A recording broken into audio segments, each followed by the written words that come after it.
Hello, everybody, and welcome to the Backbone Podcast, where common sense still makes sense in a world that is sick and getting sicker. And I have to tell you that this has been one morbid, macabre last few days. Over the weekend, as you can see by the graphic photograph here, by the New York Post for informational purposes. Mexico is completely out of control. News out of Mexico has said that there are reported, I should say, 20 bodies were discovered, including 4 decapitated corpses hanging from a bridge near plastic bags filled with human heads. All 20 of the victims were males. They had gunshot wounds, and this has been reported by the Sinaloa State Attorney General's office, which is a joke because why is there even an Attorney General's office? It's madness over there. It's obvious that these cartels run that country. Now they're saying that 5 of these bodies were decapitated, and with 4 of these corpses left strung up by their feet along a highway bridge in Culiacan, which is the largest city in the Sinaloa state. Now, Sinaloa is known to be basically run by these cartels. These are the cartels that are making so much money off of drug distribution in the United States that they run all of Mexico, and they probably control the borders. The 15 other bodies, including with the 5th missing his head, were discovered just yards away in a van. This van was filled with dead bodies that were pretty much close to decomposing. It's because it's brutally hot down there. A plastic bag was found containing the 5 human heads next to this bridge where these guys were hanging from their feet. Now, we don't really know who these people are, but the van was plastered with a banner referencing the ongoing wars between these drug cartels in Sinaloa. So these guys were probably soldiers in a rival cartel, and they met their demise. I mean, 20 dudes in a weekend. That's crazy. Now, on Sunday, it was reported that the victims were part of a total of 27 murders that have been reported. There could be more. And this was all reported on Sunday in Sinaloa, including a young man and 2 women in an armed attack in Culiacan. So if you're thinking about vacationing in Mexico, you need to have your head examined. This place is hell on earth. This is an absolute disaster down there. How can anyone consider going to a place that is run by ruthless vermin who have no concept of human life? None whatsoever. And these guys are coming into this country. They operate in America. No doubt about it. And there has been an upsurge of drug violence in Mexico that is blamed on these clashes between the warring gangs. One gang is called Los Chapatos, and the other rival gang is called La Mayeza. These 2 gangs are fighting over the drug trafficking routes in Sinaloa, where billions upon billions upon billions of dollars are being made off of the addictions of Americans and probably many other Western countries. Now, this power struggle broke out between these two factions back in September and has not slowed down one bit. This whole thing started with the kidnapping of one of the group's leaders by the son of an infamous narco boss, El Chapo Guzman. This kidnapped man was handed over to the United States by way of a private plane. So the U.S., probably the DEA or FBI, whoever, the government somehow set up this deal, and it triggered this dramatic kidnapping of this guy by El Chapo's son. Why he's working for the government, I don't know. Maybe they're giving him a break, and he can keep his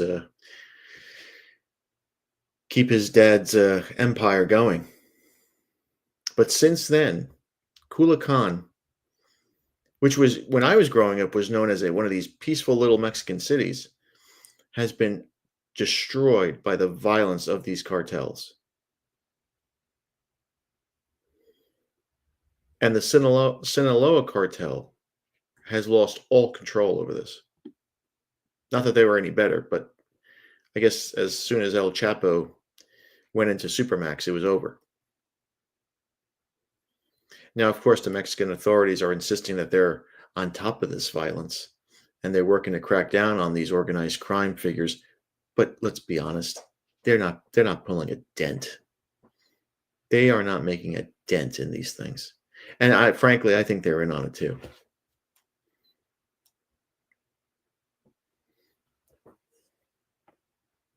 Feliciano Castro, the Sinaloa government spokesman, released a statement, and I quote, "Military and police forces are working together to reestablish total peace in Sinaloa." Yeah. Good job, boys.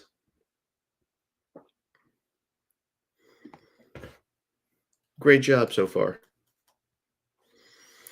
27 dead, 20 bodies found recently, 27 dead all in all, and we have headless corpses hanging from bridges in Mexico. And people are still, to this day, fighting to keep those borders open, like that maniac Democrat mayoral candidate Mamdani, who says that all people deserve to be in this country. This is the madness that is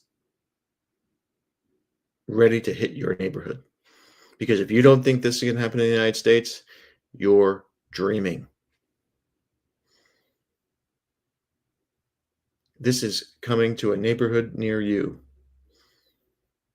where these guys will kill your kids without even blinking of an eye, and they'll cut their heads off, and they'll mutilate their bodies, and they'll hang them in effigy as a warning to anybody else. And if you think that American law enforcement is going to stop this, you got another thing coming.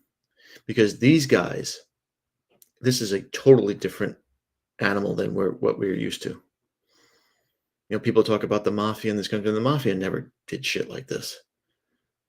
Yeah, they killed guys and they buried them, underground somewhere with a little lime, and you never saw them again. You knew they were dead, but you didn't know. These guys, these Mexican cartels, are on a totally different level. They are as barbaric as it gets. And you have to treat them with barbarity. If you ever read anything about the Romans, they handled the barbarians, for the northern barbarians and the hordes that came from the steppes, the Asian steppes. They handled them brutally in the beginning. They murdered hundreds of thousands, if not millions. The revenge of the Teutoburg Forest, many historians believe, went all the way up to the what would be modern day Ukraine, where the Romans just swept by and just killed anything that had blonde hair and blue eyes. You cannot negotiate with these people. You can't throw them in jail, because you throw one in jail, 10 more pop up. These are like terrorists. You don't negotiate with them. You don't try them in court. You have to get rid of them. They're vermin. Right? You don't negotiate with rats in your house. You kill them. And this is what has to happen here. The Western world, white Christian heterosexual males have to grow a pair and remember what their ancestors were like and take care of business to protect their legacy, to protect their future. And their future is their children, if they have any. I mean, white men aren't making babies anymore.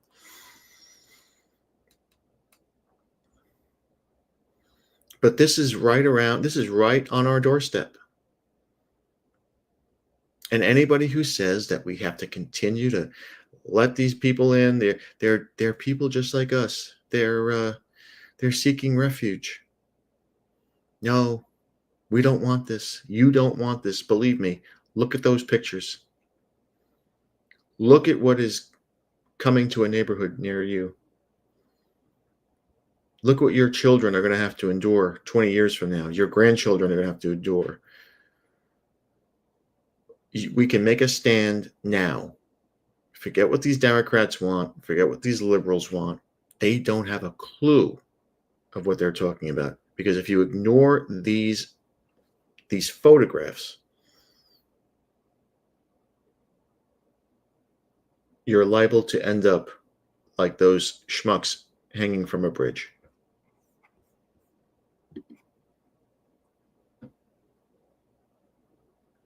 This is as scary as it gets. And if you don't think it's going to come here, if you don't think it can happen here, I don't know what to tell you. But it can. And if we don't stop it, it will.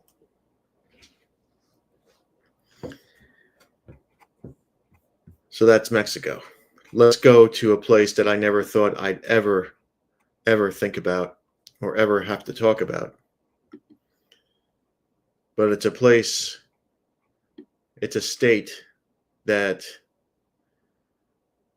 is considered one of those flyover states. And it's Idaho. And Idaho has been in the news lately, and it's been in the news for all the wrong reasons. And the reason why it's been in the news is for twofold. First, we had this maniac psychopath named Wes Rowley, who ambushed,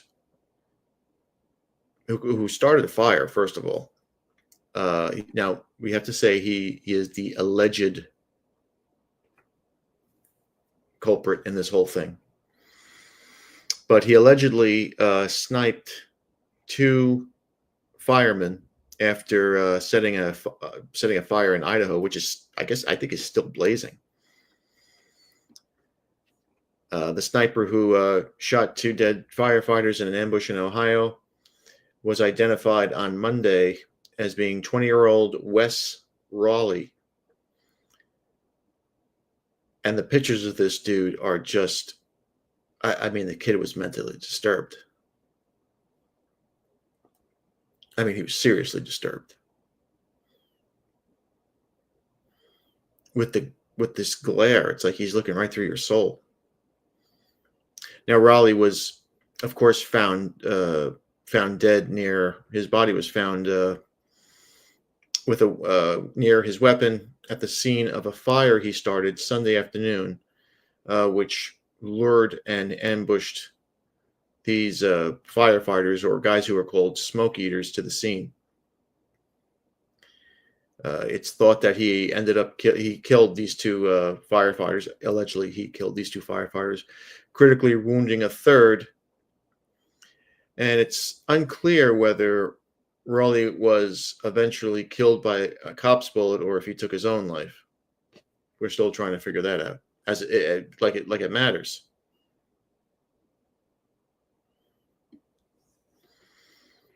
Now, if you haven't heard this news, the chaos began around 2 p.m. in a place called Canefeld Mountain, just north of Casor d'Alene, wherever that is.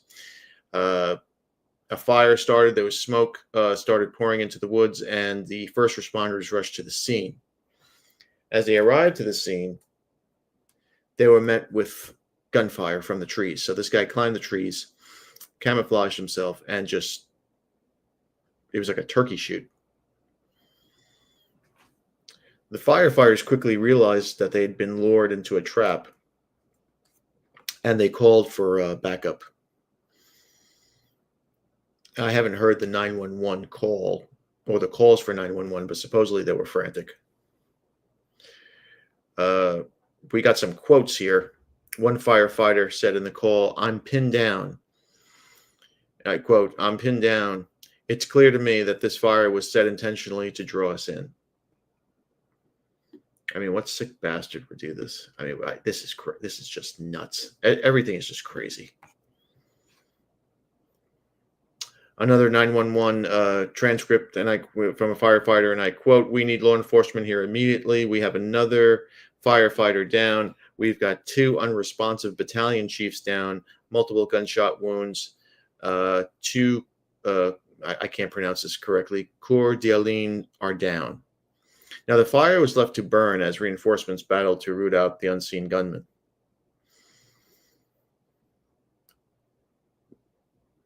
He then stopped, and Raleigh's body was tracked down in trees using cell phone information. I don't know how they do. They must track these things. But a little bit of background on this guy: Raleigh was previously living in Arizona and California, and he was working in the tree service business. His childhood was fucked up, as you can almost imagine. And it was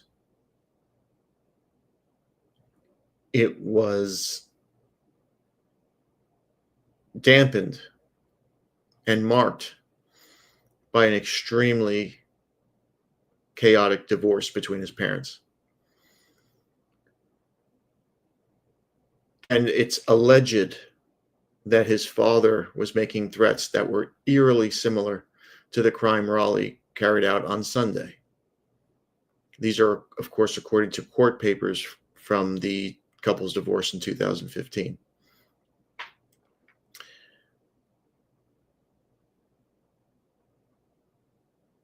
Raleigh's mother wrote in a filing of her son's father, and I quote, "He threatened to sit outside my house with a sniper rifle or burn my house down."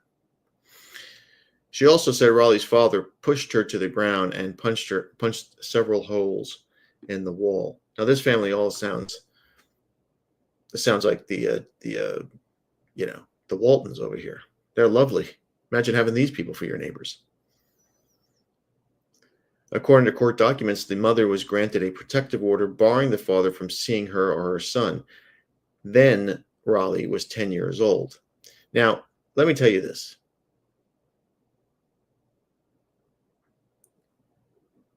We all know that the court system overwhelmingly favors the woman. A woman can say anything, and the court will believe it and side against the father, and that's the end of it. And media will, of course, because they always favor the woman, they will always report what the woman says. Now, the father claimed, and I quote, "I am not a danger to my son or anyone else," and said the accusations were false. Now, again, we weren't there, so we don't know.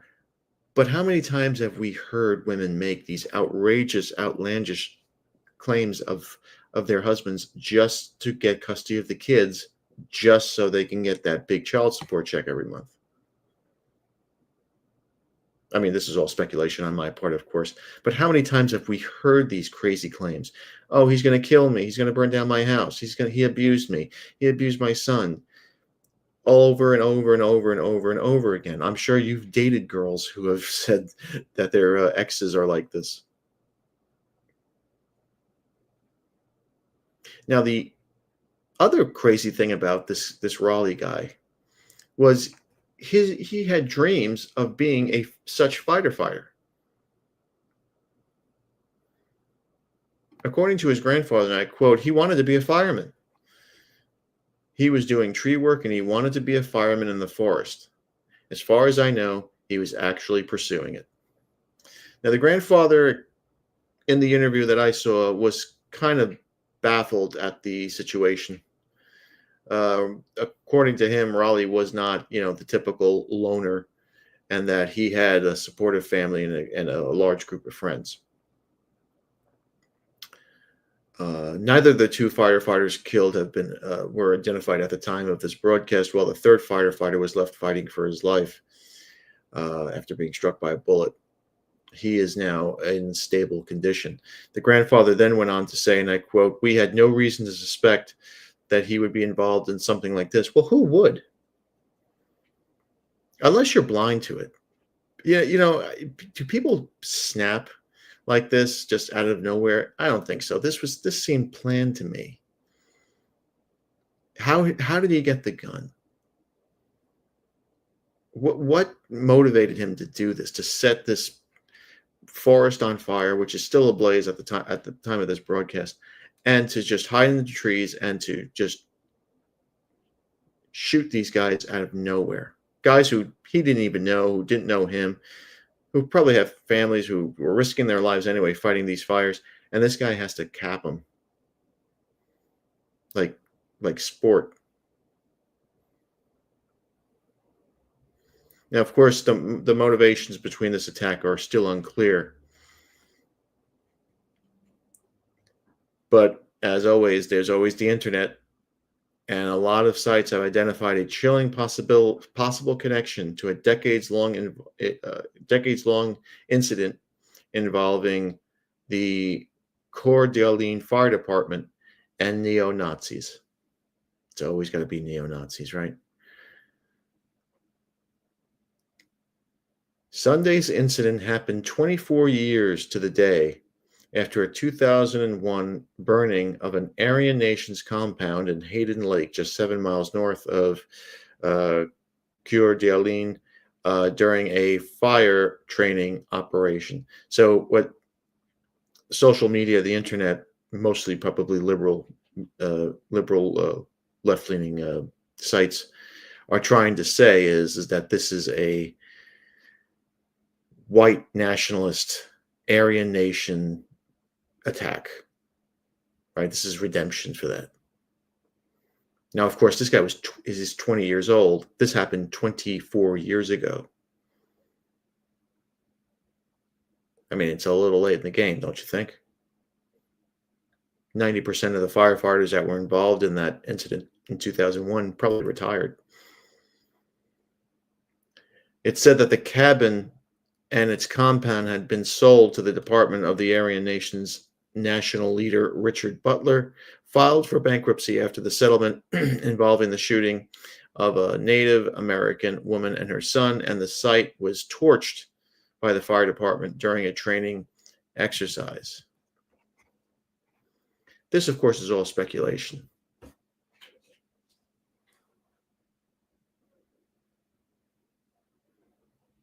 But, of course, there are people who are saying that, well, where there's smoke, there's fire. Pardon the pun.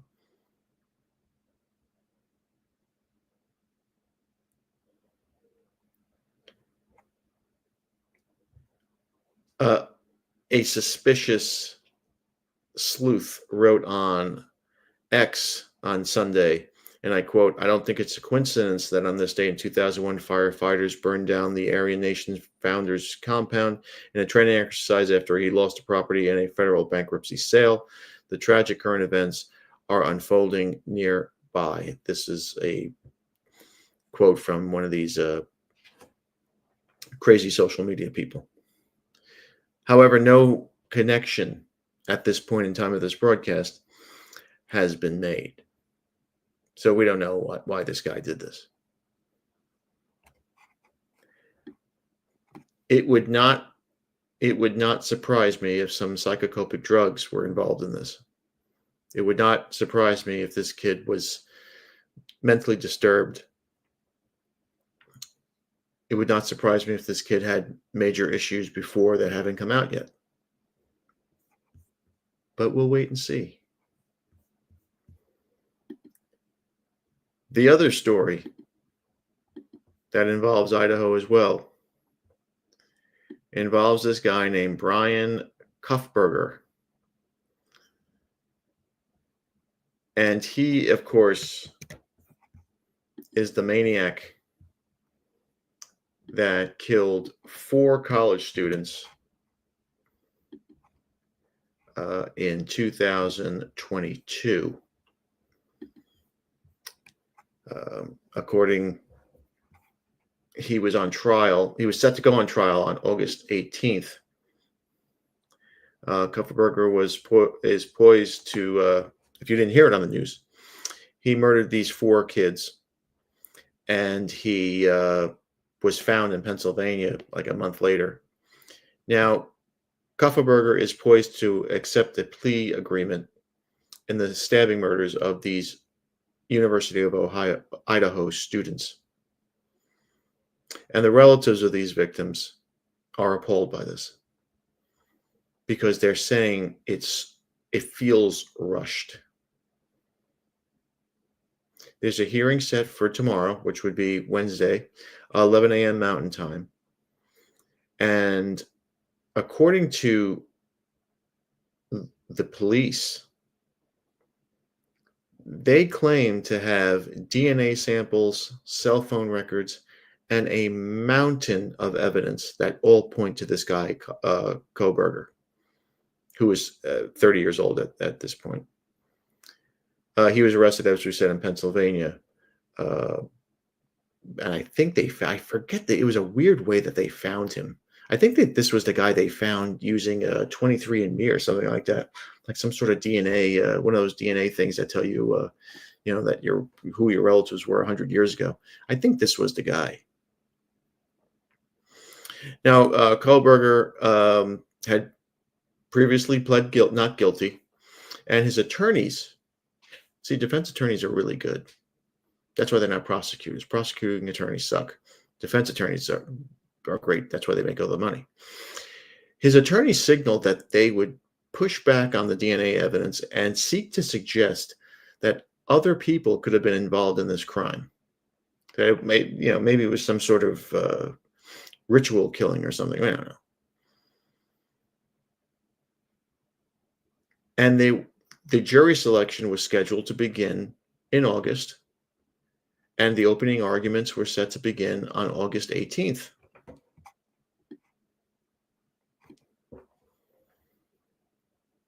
Now, the chilling details emerged from this shocking event. This was a local college community. A roommate who lived in a dorm was quoted as saying, "A figure clad in black clothing and a mask walked by my door on the night of the killings." Now, the defense is saying it was multiple people. This witness says that there was just one guy in black clothing and a mask. She didn't mention anybody else. Now, the plea deal is being criticized by the slain students' relatives, who say that they want the prosecutors to maintain their pursuit of the death penalty for Kohberger. Now, Idaho has the death penalty by firing squad, which I think is cool.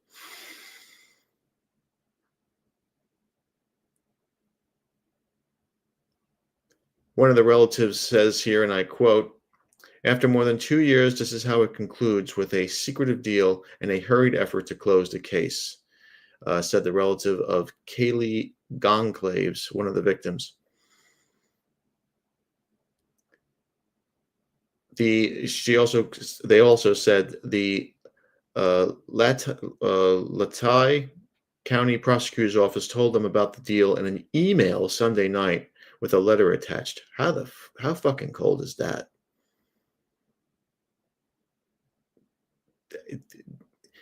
Something is missing here. I mean, why would they make this deal? Why? What do they benefit out of this? They look awful here.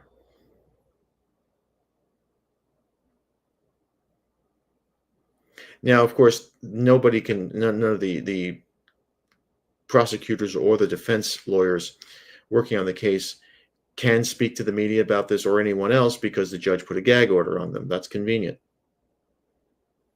News of the plea deal comes days after District Judge Stephen Hippler squashed Kohberger's bid to explore the idea of 4 potential alternate perpetrators at the trial. Hippler, the judge, said evidence related to the 4 individuals presented by Kohberger's team was entirely irrelevant, noting that they had given DNA and fingerprint samples to investigators and weren't connected to the crime scene. So the prosecution had this guy dead to rights. All this mounting evidence. Why not see this through?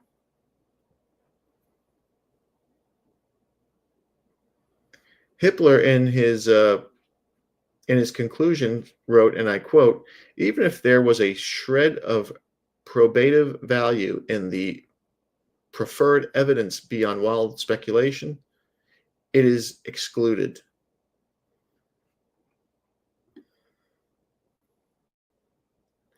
Now, if you didn't know about this case, I'll give you a quick rundown. On November 13th, 2022, 4 college students, Kaylee Gonclaves, 21, Madison Morgan, 21, Zena Kernodle, 20, and Ethan Chapin, 20. These were, I mean, to me, they were kids. I mean, they're my daughter's ages right now. Were killed in an off-campus house on Kings Road shared by Gonclaves and Kernodle and Morgan. So these 3 girls lived off campus in an apartment. Kernodle was dating Chapman, the other victim, who had come over to spend the night. So this poor guy was probably looking forward to getting a little bedroom fun. And the 2 other students who lived there were also home, but they were not attacked. The 4 students that had been out Saturday night, Gonclaves and Morgan visited a local bar, the Corner Club, it's called, and a food truck in downtown Moscow. Moscow is a city in Idaho, before getting a ride home. Now, according to the affidavit, the roommates were all home. All 4 were home by 2 a.m. and in their rooms by 4 a.m. Around the same time, Kernodle received a DoorDash order.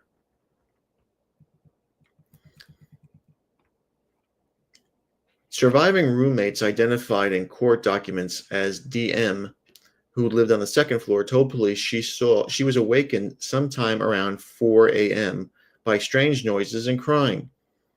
She then heard voices, and after looking outside her bedroom door, she saw what looked to be a man walking towards her wearing a mask. The male walked past DM as she stood frozen in shock. The police affidavit stated, adding that the man walked towards the home's rear sliding glass door. DM locked her door and immediately texted and called her roommates, according to court documents. Hours later, DM, who was scared, asked friends to come over. Upon seeing the bodies in the house, they called 911. I mean, I've never been obviously in that situation. I pray that you never do. And I know she was probably scared shitless. But why are you calling your friends? I don't know if this was a girl or not, but call the cops if you're hearing screaming and seeing some stranger running around your apartment or your house. Call the goddamn cops. Don't call your stupid friends. What are they going to do?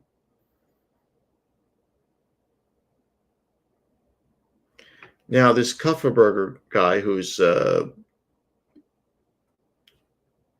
the maniac who did this crime, I guess, was a criminology PhD student at Washington State University.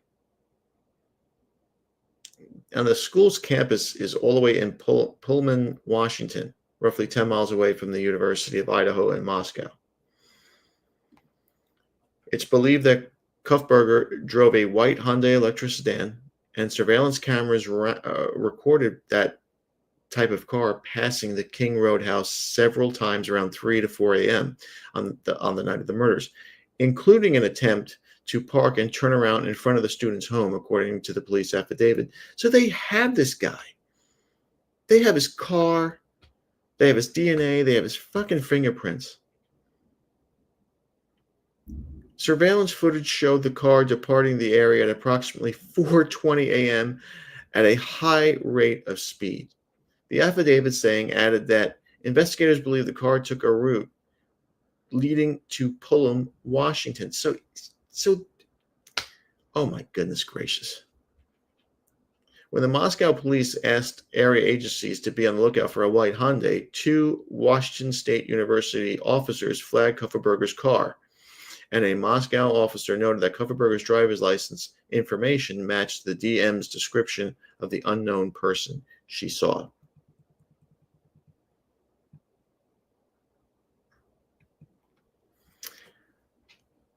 Now, law enforcement agents in Pennsylvania, where Kupferberg is from, then delivered another piece of evidence, a piece of trash from his family's home in Albertsville, Pennsylvania, that was determined to have DNA on it, suggesting a strong relation to the sample where the knife sheath found in the house in Moscow had evidence of DNA on it, the affidavit stated.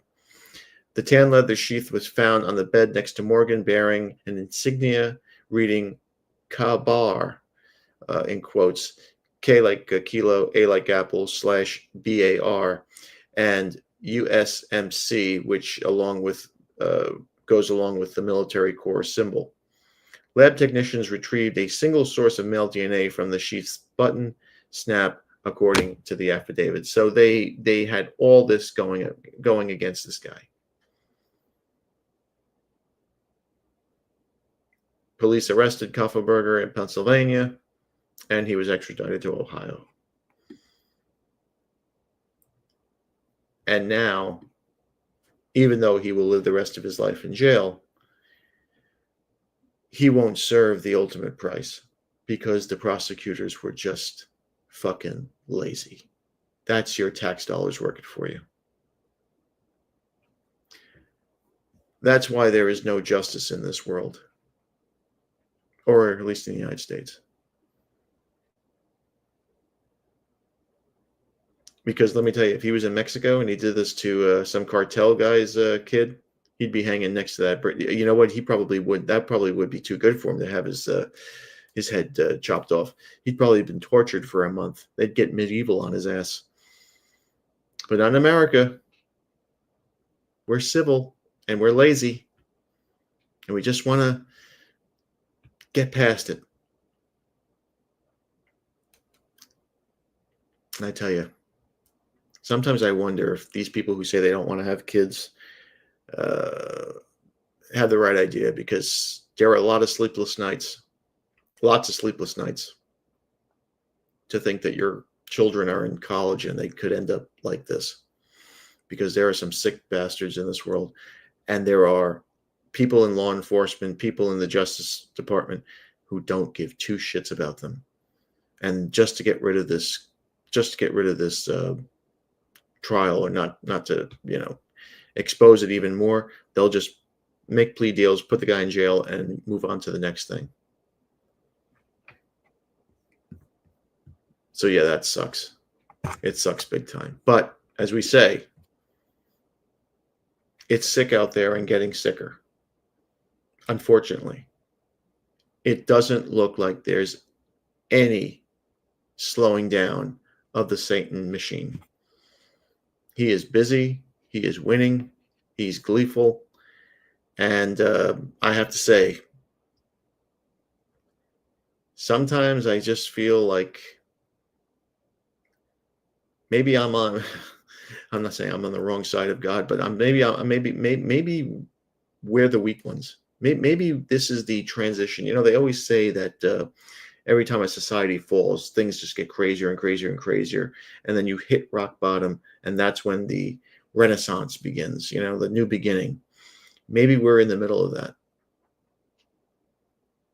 because every single day,